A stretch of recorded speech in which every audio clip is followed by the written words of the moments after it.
Allahu Allahu Allahu Allah Allahu Allahu Allahu Allah. Bismillahirrahmanirrahim.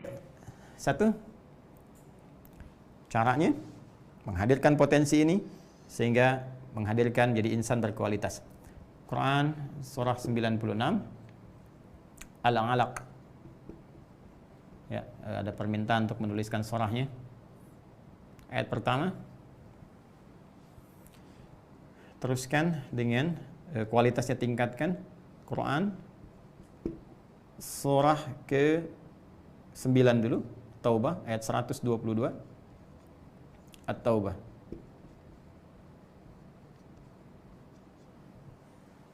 Fokus. Dua ini dulu. Nanti terakhir kita tutup dengan yang Al-Mujadalah untuk memberikan gambaran lebih spesifik apa yang harus kita cari. Yuk kita ambil dua ini dulu teman-teman poinnya. Bismillah, kita mulai dengan Quran surah 96. Ini wahyu pertama yang Allah turunkan kepada Rasulullah Muhammad SAW. Dimulai dengan ayat pertamanya dulu. Ya, saya ingin jelaskan sedikit saja, berbagi dengan teman-teman. Tidak bermaksud menggurui, saya mohon maaf karena boleh jadi setiap kita telah mengetahui informasi ini. Namun penting dihadirkan untuk merefresh, ya. Sehingga dengan itu ingatan kita terfokus kembali. Teman-teman, bukankah kita sangat mengetahui bahwa kondisi Rasulullah SAW pada saat beliau hidup, saat beliau beraktivitas sampai menerima wahyu itu, ya tidak pernah beliau belajar dari referensi manapun. Madrasah, nggak pernah masuk sekolah, nggak ada guru yang membimbing. Beliau juga ummi, tidak punya kemampuan untuk membaca secara langsung apa yang ada di hadapan beliau. Sehingga semua itu ditetapkan oleh Allah Subhanahu wa taala sekali lagi untuk menepis tuduhan-tuduhan yang datang kemudian, yang kelak akan mengatakan bahwa Muhammad itu tukang rekayasa, ya Al-Quran bikinan Muhammad SAW, hadis-hadis itu palsu dan sebagainya. Ini sudah terbantahkan dengan fakta sejarah sendiri. Itulah indahnya ketika Allah sudah menetapkan ke depan, sudah tidak ada lagi hal-hal yang bisa menyoal, ya. Dan kaidah berkata begini, ketika Anda saleh, ingat, maka kesalihan itu akan memberikan dampak kebaikan bagi pribadi dan mengangkat serta melebarkan aura, ya, kemuliaan Anda pada orang lain. Orang lain akan senang. Itu saleh. Tapi ketika Anda muslih, baru tantangan itu akan datang. Boleh jadi yang paling dekat pun akan menyoal. Saleh adalah baik, muslih memperbaiki. Beda antara saleh dengan muslih. Rasulullah ketika masih saleh, belum diangkat jadi nabi, rasul dengan tugas muslih, memperbaiki orang. Ya, salih semua menyanjung. Ya, Abu Jahal, Abu Lahab dan Abu-Abu yang lainnya, ya, semua yang negatif-negatif bisa bahkan berkata, itu Muhammad SAW Al-Amin, orang yang terpercaya, orang yang hebat, paling jujur, semua kenal. Nggak pernah mabuk, nggak ikutan zina, nggak curang dan sebagainya. Hai Muhammad SAW, salih. Tapi ketika muslih, baru datang persoalan. Nabi ingin memperbaiki di masyarakatnya. Ini yang tidak tepat, ini yang demikian, ini yang harus lurus. Maka mulai muncul tantangan-tantangan. Dari mulai gangguan, intimidasi, persekusi, hingga beberapa sahabatnya dieksekusi. Ini fitrah dalam kehidupan. Nah, karena itu, tantangan-tantangan ini akan hadir bahkan sejak kita mulai mendalami pengetahuan-pengetahuan. Minimal dari setan. Minimal dari setan. Itu yang harus kita hadapi. Ya, karena itu, saat masuk ke sini, kita akan kembali kondisi Rasulullah SAW. Ingat baik-baik, saat beliau akan menerima wahyu pertama itu, tidak pernah mendapatkan pengajaran, backgroundnya nggak pernah belajar, tidak ada guru, dan tidak ada kemampuan bahkan untuk sekedar membaca apa yang ada di hadapannya. Lalu turunlah kemudian ayat yang sangat istimewa itu, Iqra bismi rabbikal ladzi khalaq. Ya, dimulai dengan kalimat Iqra. Sangat populer riwayatnya mengatakan bahwa Jibril alaihissalam meminta kepada Rasulullah SAW dengan satu kalimat pertama, Iqra, baca. Apa jawab Nabi? Ma ana biqari. Ma ana biqari. Saya nggak bisa baca. Bahkan maknya itu nafi itu disambungkan dengan ba. Jadi kalau huruf nafi ketemu ba, maknanya taukid, penguat, ingin meyakinkan pada orang. Nabi bisa berkata begini, ma qara'tu. Saya nggak baca. Saya nggak bisa baca. Tapi beliau memilih untuk menekankan, menegaskan, saya benar-benar nggak bisa baca. Itu artinya. Ya, baik ma, laisa, ketemu ba itu taukid. Alaihissallahu biahkamil hakimin. Bukankah Allah ingin menegaskan? Ya, bukankah Allah yang setegas-tegasnya, yang sekuat-kuatnya, hakim yang paling adil?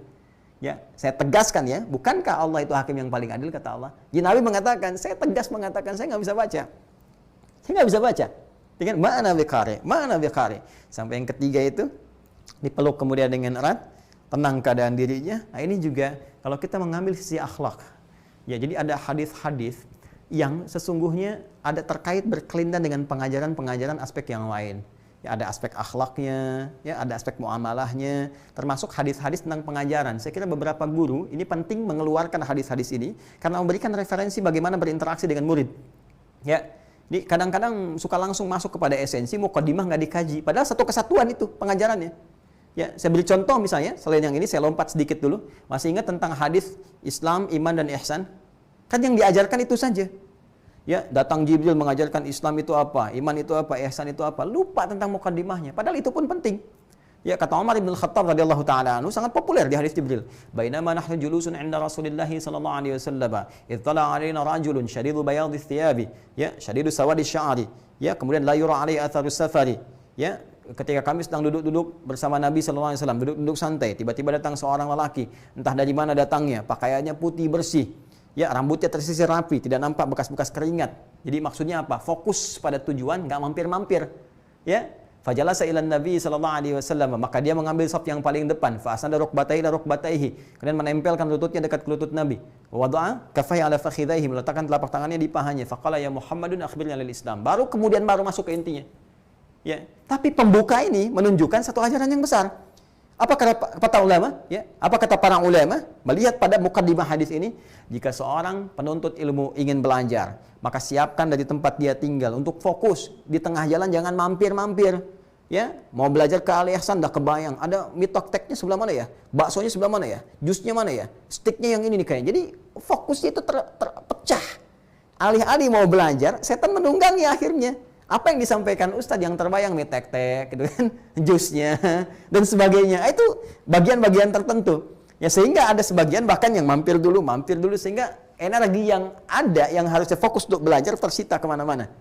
Ya, lalu setelah itu seperti Jibril yang menyamar tadi, datang kepada Nabi menunjukkan adab seorang murid. Bagaimana datang? Datang ambil saf paling depan. Anda nih anak-anak kita, tempatkan masuk ke sekolah, jangan malu bawa. Tempatkan tempat duduk yang paling depan. Yang pertama. Ya, di depan tuh jelas fokus. Anda taklimanya di depan pasti fokus. Beda kan dengan di belakang kamera bisa sambil minum, sambil ngopi, sambil apa. Ini kan santai. Anda di majelis ilmu datang depan saya. Demi Allah saya katakan, mustahil saya lihat Anda misalnya sambil makan mie. Ya Ustadz, ya Ustadz. Mustahil. Pasti Anda fokus. SMS bunyi aja nggak Anda balas, nggak Anda lihat, WA nggak Anda update. Nggak mungkin Anda bikin status depan saya, ceklik sedang ngaji dengan Ustadz Adi. Mustahil. Anda pasti fokus. Demikian anak-anak kita, paling depan. Ya, saya di Tripoli itu belajar paling depan ustadznya langsung. Ya, sehingga semua energi kita bisa terfokus, bisa melihat dengan baik. Ya, dengan kondisi-kondisi tertentu. Jadi, teman-teman sekalian, ini diantara pengajaran. Ya, dan fokus pada hal yang akan kita pelajari. Ini luar biasa, ya. Bahkan dicontohkan langsung bertanya dalam keadaan yang nyaman, dan Nabi pun mengondisikan keakraban yang sangat luar biasa. Jibril alaihissalam ketika melihat muridnya dalam tanda petik ya, Muhammad sallallahu alaihi wasallam. Jibril diperintahkan oleh Allah menyampaikan wahyu. Melihat kondisi seperti itu. Ini kan guru dengan murid. Ya, Jibril mengajarkan, Nabi belajar. Banyak redaksi hadis seperti itu. Ini dalam konteks pendidikan ya. Awas jangan dipotong video saya nih. Ya, ini ada kondisi-kondisi yang kadang-kadang nggak tepat jadi melebar pembahasannya. Lihat bagaimana tipikal Jibril, seorang guru kepada Nabi Muhammad SAW, kepada seorang murid. Ketika melihat kondisi muridnya, mulai merasakan pesimis, saya nggak bisa baca, nggak bisa. Apa yang terjadi? Pendekatan yang dilakukan, dipeluk, diyakinkan, diberikan ketenangan. Duhai guru-guruku, duhai keluargaku, saudara-saudariku yang tengah mengajar di TK kah, di SD kah, ya, atau orang tua kah, ketika melihat anak-anak merasa kesulitan, alih-alih kita maaf, mengeluh kesahkan. Bahkan kemudian ada di antara tidak sedikit yang kemudian mohon maaf melahirkan kondisi emosi sampai marah-marah kepada anak. Hadis mengajarkan, peluk dia. Berikan ketenangan. Kamu mampu sayang. Kamu bisa. Ya, tapi ini pun ada adabnya. Jangan dosen peluk mahasiswi, misalnya itu nggak mungkin. Atau peluk mahasiswa, bukan. Ini kondisi tertentu. Anak-anak SD sama gurunya, itu kan? Anak TK mungkin. Ya kalau ke mahasiswa nggak begitu. Mahasiswa nggak begitu. Ya ini ada tempatnya. Ya ada kondisinya tertentu. Jadi saya ingin katakan Cari jalan yang sesuai, motivasikan. Kita bisa katakan kepada orang-orang yang nalarnya telah sempurna di SMA ke level mahasiswa, kamu pasti bisa. Kamu punya kekuatan. Ya, untuk masuk kelas ini saja harus diseleksi kalangan-kalangan spesifik istimewa. Jadi ketika kamu masuk kelas ini pun kamu sudah istimewa. Karena itu Allah sudah berikan kekuatan dari sejak awal kamu bisa mengatasi segala persoalan. Semangat. Baca lagi, pahami lagi. Boleh jadi bukan karena kamu tidak mampu, tapi Allah ingin menguatkan kemampuanmu hingga kamu bisa meneliti berkali-kali. Dan ke depan itu yang akan bermanfaat. Ya. Jadi butuh kalimat-kalimat itu untuk menguatkan. Nah, apa yang terjadi? Iqra, dipeluk, disampaikan, lalu muncullah kalimat itu dengan sempurna. Perhatikan kalimatnya baik-baik. Iqra. Bismi rabbikal ladzi khalaq. Saya turunkan ke bawah sini untuk menyambungkan. Ya, bismi rabbikal ladzi khalaq. Oh, ini luar biasa dalam kalimatnya. Muhammad sallallahu alaihi wasallam, iqra, kata perintah, fi'il amr. Ya. Bacalah olehmu. Jangan karena ketidakmampuan kamu untuk baca. Jangan karena alasan kamu nggak pernah sekolah, tidak ada guru yang mengajarkan. Seperti segelintir orang pernah belajar pada saat itu. Kamu tidak. Ya, baca itu semua. Bismi rabbik. Atas dasar Rabbmu. Niatkan karena Allah, Rabbu. Dan yang dipilih di sini kalimat Rabb. Allah memilih diksi, menetapkan diksi Rabb. Ya, bisa Allah mengatakan Iqra bismillah alladzi khalaq. Tapi yang ditetapkan oleh Allah kalimat rububiyahnya, Iqra bismi rabbik. Kalimat Rabb ini itu mengandung nilai-nilai rububiyah, perawatan, pemberian, ya, segala kecukupan, jaminan, penyembuhan dari penyakit, ya, pemberian segala kenikmatan. Ya, karena itu Allah sudah mendeklar dari sejak kita dalam kandungan ibunda kita roh telah tertanam, ada perjanjian yang dibangun, diabadikan di Quran surah ke-7 ayat 172 itu. Dibaca kembali oleh kita untuk mengingatkan kita bahwa itu pernah terjadi. Ya, jangan Anda katakan kami lupa, karena Quran pun mengatakan supaya kamu nggak lupa, ingat lagi nih, saya turunkan lagi.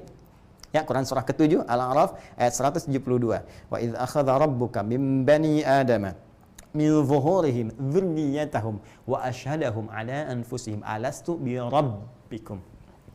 Qalu bala syahidna. Ya, an taqulu yaumal qiyamati inna kunna an hadza ghafilin. Jangan sampai kamu berkata di hari kiamat lupa ya dengan perjanjian itu. Saya sudah ingatkan kembali, ya. 24 jam dalam sehari 5 kali panggilan untuk mengingatkan. Aku sebutkan namaku dan seterusnya. Perjanjian dibacakan. Ya kan? Ayatnya diturunkan kembali. Tapi saya mau katakan, ketika Allah membangun komitmen dengan kita, diksi yang disampaikan kalimatnya Rabb, mengandung nilai rububiyah. Apakah engkau berkomitmen menjadikan aku sebagai Tuhan yang akan merawatmu, menyembuhkan kalau sakit, mengampuni kalau berbuat dosa, memaafkan kalau salah, mencukupkan segala rezeki kebutuhan. Apakah kamu mau menjadikanku sebagai Tuhan? Komitmen engkau? Ya? Dan yakin kepadaku, mengikuti semua perintahku. Ingat poinnya, mengikuti semua perintahku. Jadi kalau Anda nagih sekarang, ya Allah katanya engkau sembuhkan, kenapa nggak sembuh-sembuh? Tanya dulu dirimu, Suneo. Ya, perintah Allah itu diikuti tidak? Ya, Suneo singkatan suka nengokin orang. Alih-alih lihat orang lain, singkat lihat diri Anda sendiri.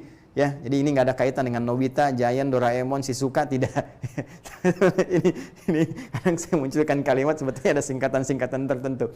Jadi teman-teman sekalian lihat dirimu. Ya, perintah Allah diamalkan nggak? Jadi kan itu terkait berkelindan.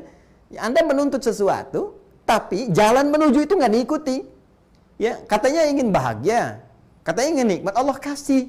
Jalannya lewat apa? Salat. Makanya panggilan salat mengandung unsur kebahagiaan. Hayya 'alas shalah, hayya 'alal falah. Ayo salat, kamu dapatkan kebahagiaan, kamu dapat kesuksesan. Salat menyambungkan engkau online dengan Allah. Allah pemilik segala rizki dan kemuliaan serta kebahagiaan. Ketika Anda menghadap, Anda minta, Allah berikan. Anda pengen bahagia tapi nggak salat, kan nggak nyambung. Kan? Anda pengen rizki tapi jauh dari pemilik rizki, kan mustahil. Bagaimana cara berpikirnya? Ini poin-poin ini penting kita hadirkan.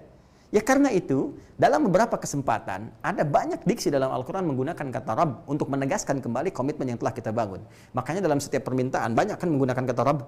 Ya, Rabbana la tu'akhidna in nasina wa akhtana. Rabbana atina fid dunya hasanah. Ya, Rabbi adkhilni mudkhala sidqin. Rabb. Termasuk dalam konteks ini, Allah menegaskan, menguatkan, meyakinkan pada Rasulullah SAW. Hei, aku Rabbu yang berjanji kepada memberikan segala kemudahan, kenyamanan, ya, segala kebutuhan, segala solusi. kamu berbicara tentang bacaan, aku ini menciptakan kamu saja yang lebih kompleks dari bacaan, begitu mudah bagiku, apalagi hanya menjadikan engkau sekedar mampu mengikuti bacaan. Ya, mencipta kamu saja yang kompleks, nggak ada satupun yang bisa. Satu unsur saja dari tubuh kita nggak mudah kemudian untuk dibuat. Mata, berapa sarafnya? Ya, telinga sampai ke ujung kaki, nggak ada yang bisa bikin seperti itu. Bagi Allah, kun fayakun. Ya, difirmankan jadi. Jadi manusia yang kompleks saja, kata Allah, bagiku sangat mudah, apalagi menjadikan kamu bisa mengikuti bacaan. Tapi poinnya apa? Bismillahirrahmanirrahim. Lakukan karena Allah. Lalu apa yang terjadi? Seketika, ketika semua energi dipusatkan pada satu titik itu saja, tidak bergeser kepada yang lain, yaitu titik rububiyah kepada Allah Subhanahu wa taala. Minta ya Allah, ya Allah, ya Allah, ya Allah. Niatkan dengan benar, maka apa yang terjadi? Sangat mudah diikuti. Iqra bismi rabbikal ladzi khalaq. Diikuti. Ternyata lancar. Bukan cuma satu ayat, Allah buktikan ayat yang keduanya. Ya. Khalaqal insana min 'alaq, diikuti. Iqra wa rabbukal akram, diikuti. Alladzi 'allama bil qalam, diikuti. 'Allamal insana ma lam ya'lam. Yang tadinya enggak bisa baca, yang tadinya enggak pernah sekolah, tiba-tiba bisa mengikuti bacaan, bahkan bukan cuma 1 sampai 5 ayat sekaligus. Sehingga tergambar kekuatan dirinya, tergambar kepercayaan diri yang luar biasa, sampai ke depan ingin menghafalkan dengan cepat dengan segala kemampuan yang Rasulullah SAW miliki. Sehingga turunlah firman di Quran surah ke-75 itu ayat 16 sampai 18. La tuharrik bihi lisanaka lita'jala bihi. Inna 'alaina jam'ahu wa qur'ana. Fa idza qara'nahu fattabi' qur'ana. Hai Muhammad sallallahu alaihi wasallam.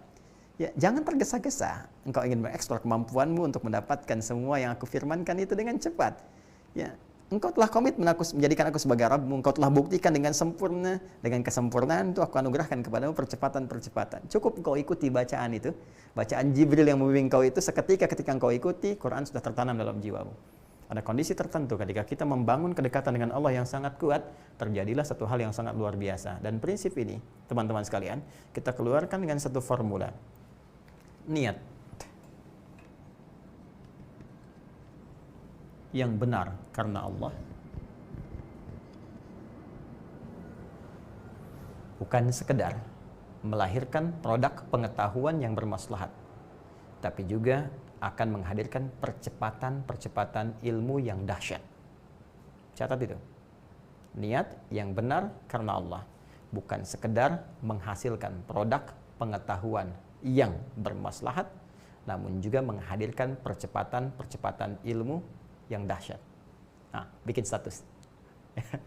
Nah, jadi ini poin pertamanya, niatkan karena Allah lillah. Karena itu silahkan cek, demi Allah saya katakan, silahkan cek ulama-ulama terdahulu, ulama-ulama klasik, baik yang bergerak di bidang syariat yang kita kenal, ya, Al-Imam misalnya Abu Hanifah, Al-Imam Malik, Imam Syafi'i, ya, Imam Ahmad bin Hanbal rahimahumullahu jami'an.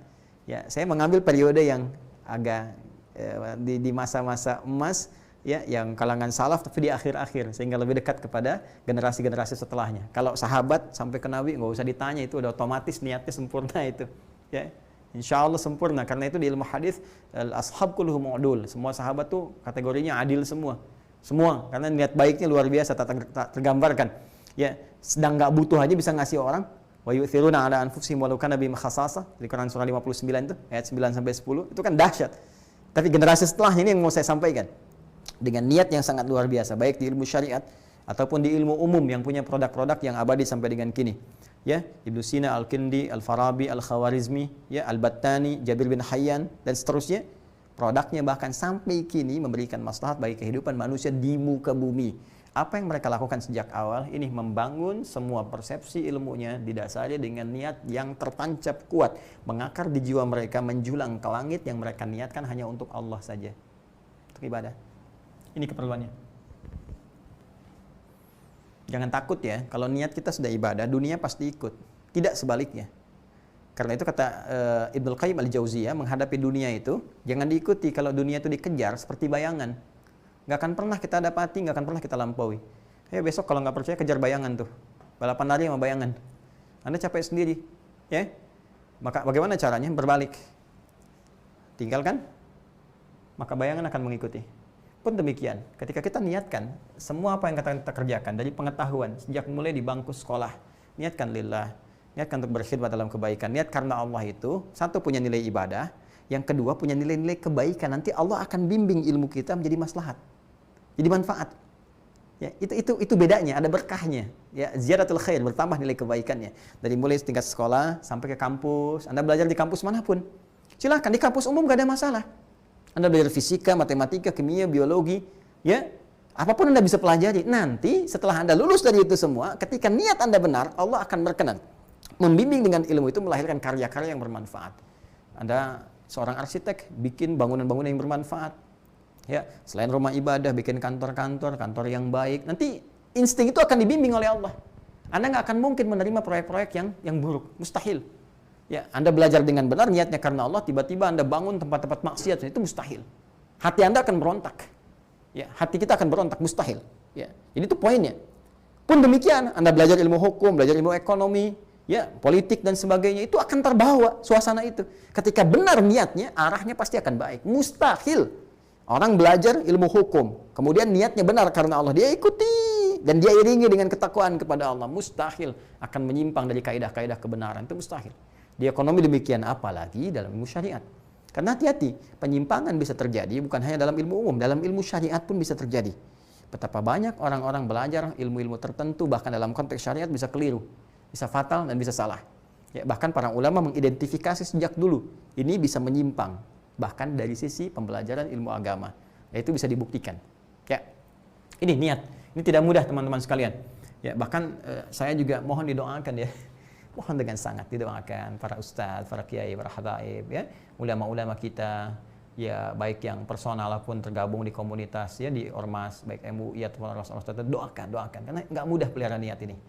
Ya, di antara manusia-manusia insan beriman yang dihisab di hari kiamat, yang di awal-awal 3 golongan utama itu banyak masuk neraka. Ya, golongan pertama para orang-orang ahli ilmu yang mengaku ketika ditanya, "Kau apa yang kau lakukan dengan ilmumu?" Mereka mengatakan, "Ya Allah, kami ajarkan karenamu." Kata Allah, "Kadzdzab," bukan kadzib, tapi kadzdzab. Kadzib sekali dusta, kadzdzab banyak berdusta. Dibuka filenya, ternyata dia hanya niatnya untuk mencari dunia saja. Ngajar untuk cari popularitas. Kalau sekarang di dunia banyak ingin cari subscriber saja, kan? Ingin cari penghasilan dunia. Kalau dulu orang cari amplop macam-macam, sekarang pengennya ya dapat penghasilan dari YouTube, dari apa, dari macam-macam, niatnya sudah ke dunia. Baik ya.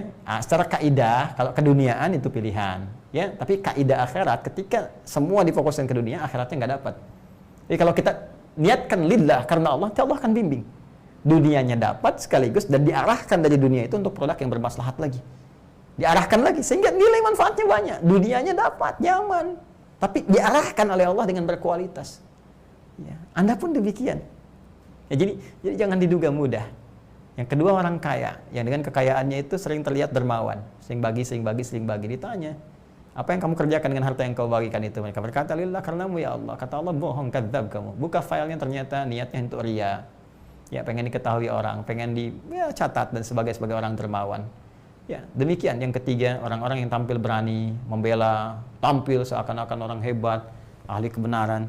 Ditanya, kenapa engkau kerjakan, untuk apa? Dia katakan, lillah, untukmu ya Allah. Kata Allah, kadzdzab, bohong. Ya, engkau hanya ingin dikenal sebagai orang pahlawan, sebagai orang hebat, sebagai orang begini. Enggak ada kamu kepentingan akhiratnya. Akhirnya, apa yang dikerjakan di dunia itu tidak punya nilai akhirat. Ketika kosong akhirat, gak mungkin masuk surga. Berat, apalagi timbangan dosanya tak terukur, maka mesti dicuci di tempat yang sangat menakutkan, mengerikan, ya, yaitu neraka. Dan sering-seringlah baca ayat tentang neraka supaya kita bisa menghindarinya. Hudzaifah al-Yamani itu sahabat yang sangat luar biasa, selalu berpikir ya terbalik, antitesis dari teman-teman yang lainnya. Jadi kalau orang bertanya surga, beliau tanya paradoks, tanya tentang neraka. Orang tanya tentang nikmat kubur, beliau tanya tentang siksa kubur. Sehingga sahabat-sahabat berkata, ya kamu ini gimana sih? Kok nanya yang seperti itu? Kata Hudzaifah, kalau orang tanya surga itu biasa. Ya, ngamalkannya biasa. Tapi kalau nggak tahu lubangnya, nggak tahu jerat nerakanya, besar kemungkinan bisa terpeleset. Maka aku tanyakan itu untuk menghindari ya. Maka rumus ini bisa kita pakai. Ya, sering baca ayat surga bagus untuk motivasi, tapi sering-sering juga baca ayat tentang neraka. Supaya banyak kita menangis, banyak sentuhan pada jiwa, getaran kemudian kepada hati kita, sehingga mengarahkan kita pada nilai kebenaran lagi. Mesti banyak merenung, terutama di situasi-situasi seperti ini. Ya, boleh jadi Allah berkehendak untuk mengembalikan kita pada fitrah yang benar itu, pada fitrah yang lurus, untuk kembali kepada Allah. Disadarkan, kamu ini sehebat apa sih, kuat apa sih? Makhluk kecil aja nggak bisa kamu tangani, Terus kamu ingin hebat, merasa lebih hebat daripada Allah, merasa lebih hebat daripada ketentuan-ketentuan Allah. Ya, nilai-nilai kebaikan nggak tampak dalam dirimu. Kalau dengan yang kecil aja kamu belum bisa mengatasi, lantas di mana keangkuhanmu? Nah, kamu masih ingin angkuh? Ya. Nah, hal-hal demikian penting untuk kita rasapi sehingga kita kembali kepada Rabbul Izzah. Saat seseorang berada di titik yang seperti itu, kembali kepada Allah, maka disitulah rahmat akan diturunkan oleh Allah Subhanahu wa taala. Allah